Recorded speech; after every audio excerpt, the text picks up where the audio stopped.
In September 2023, police performed a welfare check on a home in Romeoville, Illinois. There was no answer at the door, so police looked through the windows. When they saw deceased dogs in the home, they knew something was wrong. They later found the bodies of the family they had been called to check on. Police found 4 bodies inside of this home.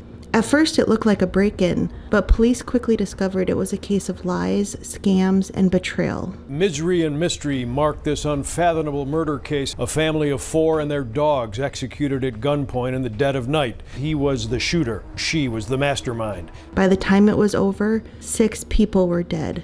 This brings evil to a whole new level. This stuff doesn't happen here. It's very unnerving. I'm sure the whole neighborhood's kind of shook up. And it all started because 2 people had an affair.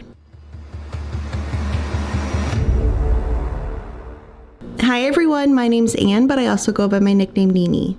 I like to focus on Midwest true crime because I'm a Minnesota farmer's daughter.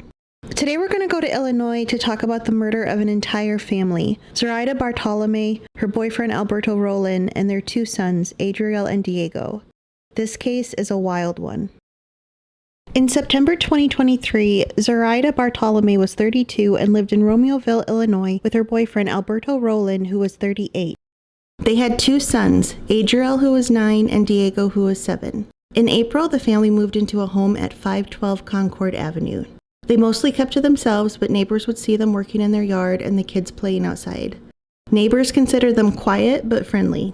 Like a close-knit family as far as I could tell, and they just stayed to themselves, had outings in their backyard a lot of times with just family. They were living a good suburban life. On September 17th, Alberto didn't show up for work at 6 a.m. Family tried calling them throughout the day, but no one answered. When they still hadn't heard anything by that evening, they called police and requested a welfare check. Hey, I got a TV knocked over and a coffee table knocked over. The lights are off. It's 9 o'clock on a Sunday. And no, there's lights on in the back room. You can see it through that second. Go in the backyard real quick.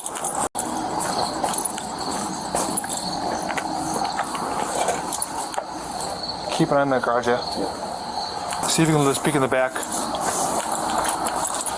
There's a window, right? Yeah. Here, I'll cover this window.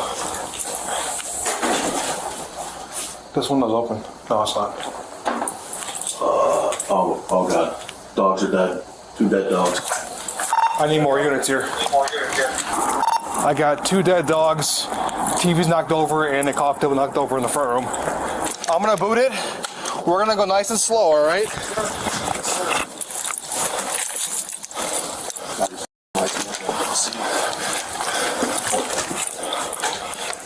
Corey, come up here, cover this door, this window. This lights is dead. Here, watch you. No, I got one. Check the door. Here, cover the window. All right, watch out. Watch out. Why don't you check the door handle first? Stand by. When police entered the house, they found the body of Alberto. When they went into one of the bedrooms, they found the bodies of Zoriada and her sons. Everyone had been shot with a 9mm gun. There had been a total of 20 gunshot wounds on the 4 victims. Who would murder an entire family and why? And kill the dogs, for Pete's sake. It appeared to have been a robbery because a window screen had been cut. But police didn't think it was a robbery gone wrong because nothing expensive was missing from the house. They felt the family had been targeted. We were able to determine that this was not a random incident. We are not asking anybody to shelter in place. We are not actively looking for anybody in the area. When police looked into the digital evidence and analyzed Zoriada's phone, they found text messages that revealed she had been having an affair with a coworker, Nathaniel Huey Jr., who was 32 and went by Nate. They would get together in their vehicles, meet in hotels. Their affair wasn't a big secret. Alberto knew about it. He sent Nate a letter demanding he end the affair with Zoriada. One day, out of anger, Alberto damaged Nate's tires. Honestly, I don't blame him. But then Alberto regretted it and felt bad about it, so he gave Nate money to fix the tires. But the affair continued. Nate definitely wasn't innocent because it was an affair on his end too. He had a girlfriend, 50-year-old Ermelinda Paloma. They had been together since 2015. Ermelinda also knew about the affair. While Alberto reacted to the affair by slashing tires and writing a letter, Ermelinda came up with one of the craziest schemes I have ever heard. Ermelinda was no doubt jealous of Zoriada. She was 18 years younger, she was beautiful. Ermelinda seemed to have been insecure about her looks. The majority of her pictures on Facebook had a heavy filter. Ermelinda wanted the affair to stop, and she wanted Zoriada out of the picture.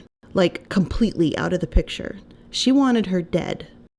Ermelinda created this elaborate scheme where basically she pretended to be a Mexican cartel and convinced Nate to murder Zoriada and her family. And Nate was dumb enough to go along with it. The amount of time and energy Ermelinda put into this plan was insane. She pretended she was several different people. The cartel's boss, the shot callers, the hitmen, the hackers. She created fake Facebook profiles and downloaded messaging apps to contact Nate and pretend to be those people. She did this for months. She told Nate that Zoriada was a mole for the Mexican cartel, and Zoriada and the cartel were scamming Nate. Speaking as the people she made up, she told Nate he needed to be faithful in his relationship. She made Nate believe his life was in danger and he needed to kill Zoriada and her family. She told him a lot of murders go unsolved, so he could easily get away with it. They then plotted how to murder the family. Nate really thought he was talking to members of the cartel as they planned the murders. And get this, he even asked Ermelinda to help him murder the family, not knowing that she was the one behind all of it. It's insane. Nate and Ermelinda scoped out Zoriada's house together and studied the layout. They knew the house behind the family was empty. They tried to locate traffic cameras and home security cameras in the area so they could avoid being seen on them. Nate owned several guns and was a big gun enthusiast. He had extensive firearm training. He had started a business called Black Bear Security, but in early September 2023, it was involuntarily dissolved. The quote-unquote cartel told him to make the murders look like a robbery committed by teens. One message said, quote, "Move through, locate, and hit the 2 adults first, then 2 kids," unquote. So Nate and Ermelinda are busy putting together a plan to murder an entire family. Meanwhile, Zoriada had no clue anything devious was about to come her way. The day before she was murdered, she texted Nate and told him she loved him. This is irrelevant, but why were Ermelinda and Zoriada so attracted to Nate? Zoriada loved him so much she was betraying her boyfriend and father of her children. Ermelinda loved him so much she convinced him to plan a murder of a young family of 4. Nate wasn't ugly, but I don't know if I would call him handsome. When he talks, there is no personality to him. He mumbles so you can barely understand him. And I'm sorry, but I think the camera I'm recording this on has more brain cells than Nate did. But I mean, one day you get a text message from an unknown number saying they are a Mexican cartel, and they tell you that you have to murder your side chick and her family, and you're just like, oh, okay. Around 3 a.m. on September 17th, 2023, Ermelinda drove Nate to Zoraida's house. They hadn't noticed where all the cameras were because they were caught on traffic cameras going in that direction. Ermelinda parked down the road a bit and waited. Nate entered the home through an unlocked door. I really wonder why that door was unlocked. Like, did the family just forget to lock it before they went to bed and Nate got lucky? Or did Nate know it would be unlocked? Like, did Zoriada mention it in a conversation one day and say something like, oh yeah, we always leave the back door unlocked? Alberto was either awake or heard a noise that woke him up. Either way, he ran into Nate in the living room or kitchen. Nate shot and killed him. He then shot and killed the family's dogs. The gunshots must have woken up Zoriada, or maybe she woke up due to the sounds of Nate breaking in. She then grabbed her sons and was hiding in one of the bedrooms with them. Nate found them and shot them each one by one. I don't understand how people can kill children. How do you look at the face of an innocent child and point a gun at them? Plus, Adriel and Diego were probably terrified. So to look at a scared young child and shoot them, you have to be evil. Nate knocked over some furniture and spray painted the walls because he thought that would look like it had been done by teenagers. He was supposed to steal Alberto and Zoraida's cell phones and destroy them, but he forgot to do that. He left the house and got in the car where Ermelinda was waiting, and she drove them home. Because Nate had forgotten to steal Zoriada and Alberto's cell phones, police were able to analyze the cell phones, and that's how they found out about the affair with Nate. On September 18th, they went to Nate's work and told him about the murders. They asked him about the affair, and he admitted to it. And just a heads up, it's very hard to understand what Nate says because he mumbles so much. I understand why you want to keep it on the down low, so Yeah. we're just trying to figure out. Just that, you know, like, I don't know, just kind of get close, really connect with you know. And you said you've never had contact with her husband? Like he's never sent you a message or called you or contacted you? I'm not trying to ruin your marriage or life, so not like I'm gonna, I'll try to keep this, if we can, from just with us in this room talking, but we're trying to figure out what happened at that house. I gotta ask, did you have anything to do with this? And you know that your number is going to be in her phone, and we're going to find your text messages, and we're going to find that stuff, and I want to get a surprise later on that you guys are fighting, or that there was something going on between you two, or just three of you that I don't know about, Something like that. Nobody was threatening anybody. We weren't fighting. Like, really, she was like an angel, you know what I'm saying? Like a sweet girl. Police asked to look at his phone. And you said you talked to her on your phone, right? Okay. So what we'd like, or what we're asking for, is consent to get the text messages off your phone between you and her, or Snapchat or whatever it is between you, so we have both sides of it. We're trying to eliminate you as a suspect, but... It's all on the computer, right? You can get it out of the computer. No, we have to take the phone, we plug it in, we take it out, and then we give your phone back. Everything else, so you have to grab it from the computer. Well, it'll be on there. It'll be on your phone. You can't. Still in the thing. In the catch. We'd like to see if we can get the stuff, from your end back that way, and see if maybe your husband got wind of it and pulled it off or something. So we just want to take a look. On our side of it, we can get a search warrant, to go through the phone, and just take a little longer. I explained to you earlier, I'm trying to eliminate you. Yeah. We have a deceased girl, and her last fling or boyfriend or whatever is you. I think that's just go on the computer. I agree with you, but again, there's it would take us, a couple hours to pull information off the phone that could eliminate you as a suspect, like right from the start. It's up to you. It feels like you're pretty suspect enough, man. Well, I'm not joking with you. We anytime somebody dies, you look at the husband, the boyfriend. How about this? How about I come see you guys later today after work or something like that? Because I got other in there that I don't necessarily want you to be like looking at. You know what I'm saying? I understand. But again, I promise you, I don't care what you look at. No. It's not like freak like that or anything like that. Again, I'm asking for consent. Without that, then we have to get a search warrant. If we get a search warrant, then we have to type that up, and it's gonna take longer. I can bring it down to you guys, and you can dump it all you want to. Police asked Nate if they could search his SUV, but he said no. Police described Nate during the investigation as quote-unquote irrational and erratic. They kept him under surveillance and saw him move a bag from his SUV and give it to another person. Police later confiscated that bag, and it was full of guns. Police then went to Nate's house to talk to Irma Linda. I get the feeling at this point they had uncovered her scheme. Hi, Irma Linda. My name is Detective Garcia. Hello. From the Romeoville Police Department. This is Detective Wagner. Hello. I know you know what's going on and why you were here. Okay. We're investigating a murder. Okay? Who murdered someone? So, we have in our possession some phones, okay? And in those phones, we're doing what it's called a phone dump. So what happens is if anybody's talking on a text app that you can download, for example, Text Now, we can retrieve those messages. Okay. We have retrieved those messages. All right, we've read them. They're pretty clear that somebody's pretty upset at the victim. Okay? Is there any way that these text messages are going to come back to you? Or your name or your phone or anything associated with that? Okay. They then moved into a police car to continue talking. Why are you scared right now? Because when I called him, because I was scared, I didn't know where he was. Okay. He said, someone's following me. Okay. And then someone said to him, there are messages from you, and it's because her husband found out you were having an affair. And I didn't know that. You didn't know what? That he was having an affair. Okay. When did you find that out? Right now? Right now. She also mentioned how Nate had cheated on her in the past with multiple women.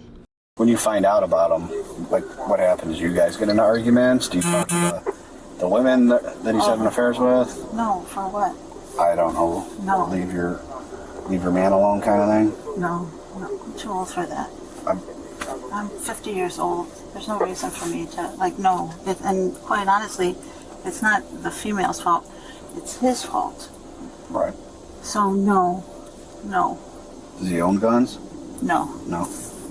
Has he ever been known to have guns? Mm-mm. Do you guys have water? I don't. This is a sealed drink. I'm not taking that from you. No, sorry. sure, okay. Yeah. How sure are you that he doesn't have a gun? I'm actually very positive. Okay. You've never ever seen him with a gun? Well, we go to the range and we'll shoot. So when we asked your husband if he knew this person, Zoriada, he said, I've never heard that name. Why would he be lying to us? I don't know. Somebody said he's having an affair. Okay. We have a matter of someone lost their life. So him having an affair is the least of my worries. Understood. All right? I understand what you're saying. Mm-hmm. Suck it up. It's not your problem. I get it. So are you guys saying that you're trying to find out if he killed the husband? We're trying to find out who was involved. Either Friday or Saturday night, did he go out with his friends? No. Did he work? Friday night? No, he was with me. Saturday night? No.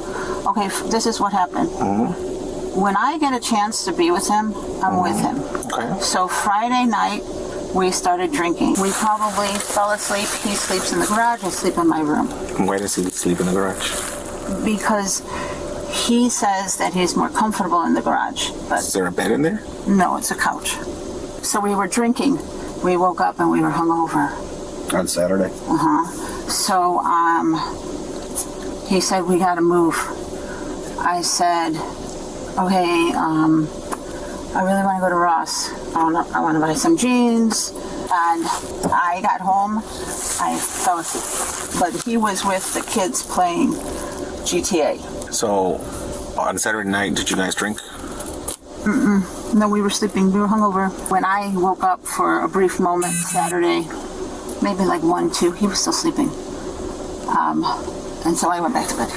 Okay, if he were to leave in the middle of the night one day, would it be safe to say that you probably wouldn't have not known? No, I think everybody knows when he leaves, because when you slam our door, the front door, you don't even have to slam it. Like, you hear it, and the house is, it's fragile. You hear everything. So, no. Are you telling me the truth? Yeah. 100%? Yeah. Nate and Ermelinda could feel the walls closing in on them, so they fled. According to police, before they left, Nate confessed to a family member that he committed the murders. On September 19th, police issued a statewide bulletin to keep an eye out for the couple. Ermelinda's family thought she had been taken hostage by Nate and was completely innocent. So on September 20th, they reported her missing. She communicated with a number of her family members, telling them things such as, I love you, take care of my grandbabies. She seemed upset. Family wants to make it clear that Ermelinda had nothing to do with the murders in Romeoville. We know without a shadow of a doubt that at the time of the murders in Romeoville, Ermelinda was home sleeping. She's a victim, just like the Romeoville family is a victim. Her family was afraid she was a victim, and they had no clue that she was behind everything. On September 20th, cameras in a Walmart parking lot in Catoosa, Oklahoma, picked up Nate's license plates. This was about 9 hours from Romeoville. Walmart security cameras showed the two casually walking around, shopping, smiling at each other. They bought a phone, hair dye, and cosmetics. Ermelinda in no way looks like she's being held against her will.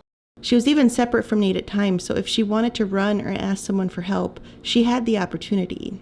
While Nate and Ermelinda were in Walmart, local police had been alerted and parked out front of Walmart and waited for the couple to come out. After Nate and Ermelinda got into their SUV, police turned their flashing lights on and tried to pull the couple over. Nate ignored them and sped away with the police chasing after him. We're still traveling west now. Go ahead, 63. They raced through the streets and onto a major road. Nate crashed into a medium and the SUV started on fire. 944, 5 on fire. As police parked near the crash and got out of their vehicles, they heard gunshots coming from the SUV.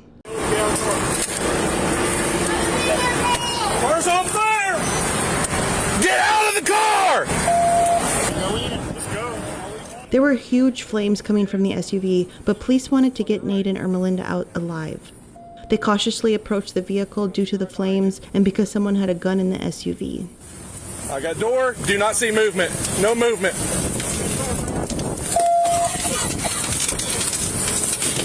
Get out! Get out! Get out! Get out! Get out now! Come out now! They're making eye contact. I don't see anything. Got your cover. Cover. Got it. Got it. Nothing. When they got to the passenger side, they found Ermelinda slumped over with a gunshot wound to her head. She was still alive, so they pulled her out and quickly brought her to paramedics. Grab her belt. Grab her belt. Grab her belt. Moving to your left. Go ahead. Nate was in the driver's seat. He had a gunshot wound to his head too, but he was no longer alive. Police think Nate shot Ermelinda and then himself. Ermelinda later died at the hospital. She had created this elaborate scheme in order to get Zoriada out of their lives so she could have Nate all to herself, and that scheme went up in flames, literally. Police don't think Nate ever knew that Ermelinda had conned him. Police closed the case, but justice was never served. Ermelinda never faced consequences for this messy scheme she put together. Nate never faced consequences for murdering 2 adults and 2 children. The Romeoville police chief said in a statement, quote, "The tragic deaths of a young family, including 2 young children, will forever impact the surviving family and those that investigated this case. Nothing can prepare a person for such an incident, and nothing can justify such a senseless act of violence. The finality of this case, unfortunately, does not mean closure for so many trying to grieve," unquote. This is such a tragic case because in the span of 4 days, 6 people ended up dead, all just because 2 people decided to have an affair. I will never understand why people cheat. Affairs don't always turn out this badly, but they never ever have a happy ending. I mostly feel sad for Alberto and the boys, Adriel and Diego, and the dogs. They were all innocent and had nothing to do with the affair. They paid the ultimate price for someone else's bad behavior. That's all I have for this case. I'd love to hear your thoughts below. Thank you so much for watching. I'll see you next time. Bye.